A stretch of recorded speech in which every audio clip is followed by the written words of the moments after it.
This is Andi Purewal of Boxing Social in association with Betfred. We're here in Coventry and I'm joined by Shakan. Shakan, firstly, how are you? All good, man, all good. Sunny, beautiful weather, as you can see, night turned, innit? I was going to say, we've brought the bad weather from Birmingham, mate. We're only down the road, but... It was alright when I left Birmingham, man. The weather was good down there, you know what I mean? Everyone had their barbecues out. It all looked good, but yeah, this gloomy side, innit, of the Midlands, so... Obviously, we're here at Coventry. You've got some campmates getting ready for Saturday night. We'll start with Sam Eggington. Massive fight for him versus this for that IBO title. How's Sam been looking in camp shape? Good, man. Sharp, focused, as he always does, you know what I mean?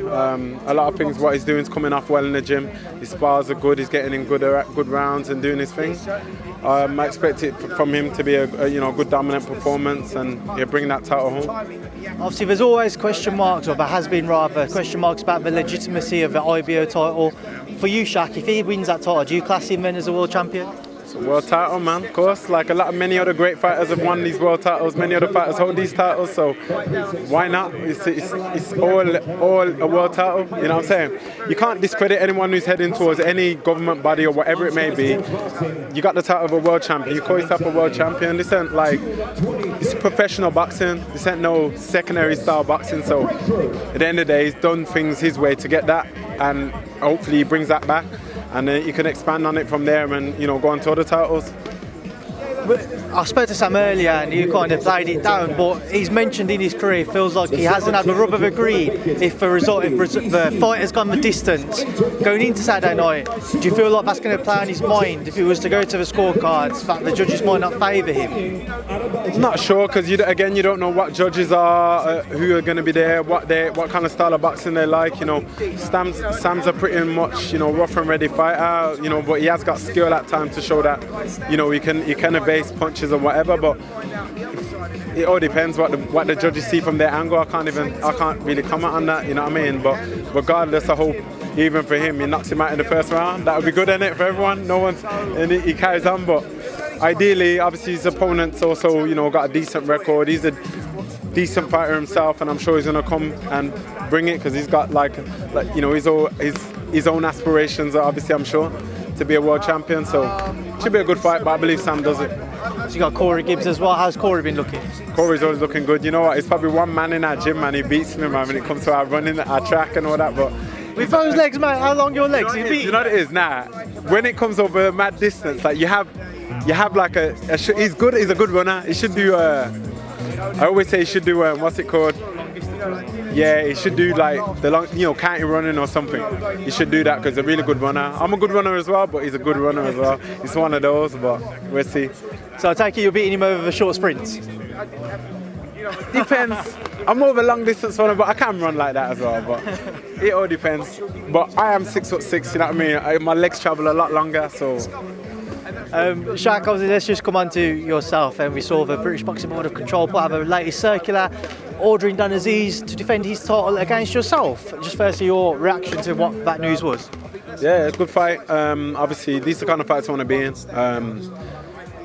It's what the British public want. Obviously, Dan himself's been saying he'll fight anyone in the division, the top 10, whatever.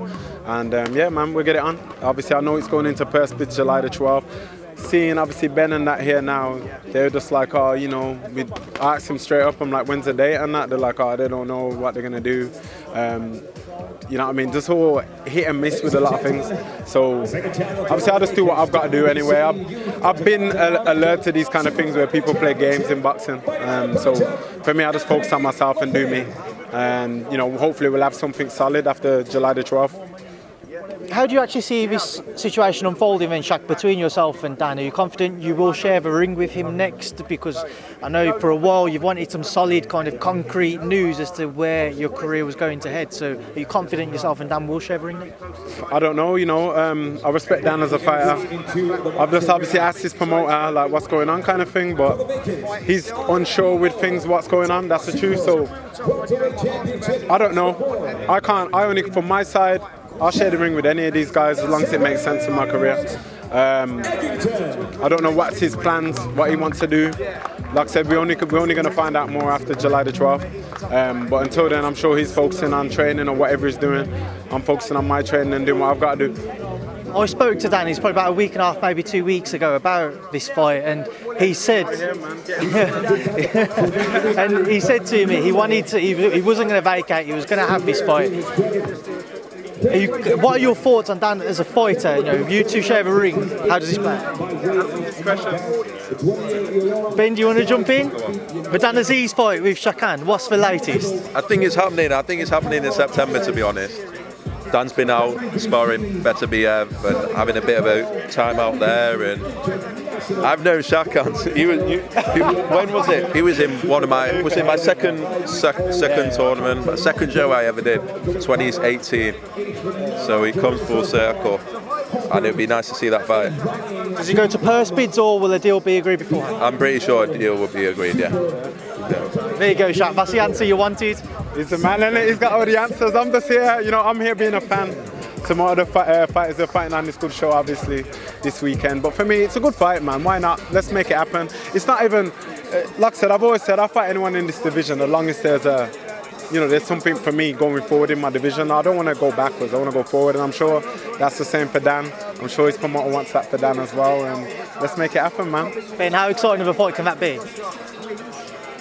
I think it's an exciting fight. I think it's a clash of styles, isn't it? Obviously, Shakan's a lot taller than Dan, and but we saw how Dan dealt with Jose Burton, and Shakan's going to have to be watching that as well. But I think it's a very, very good fight in that light heavyweight division. We saw it with Craig Richards and Joshua Buatsi, fantastic fight as well. I think Dan and Shakan will both be having their eyes set on them next. So it's a crossroads fight. I think it's a great fight. But yeah, we'll see. We can leave that there then, guys. Shaq, you got your answer. Cheers, guys. Thank you.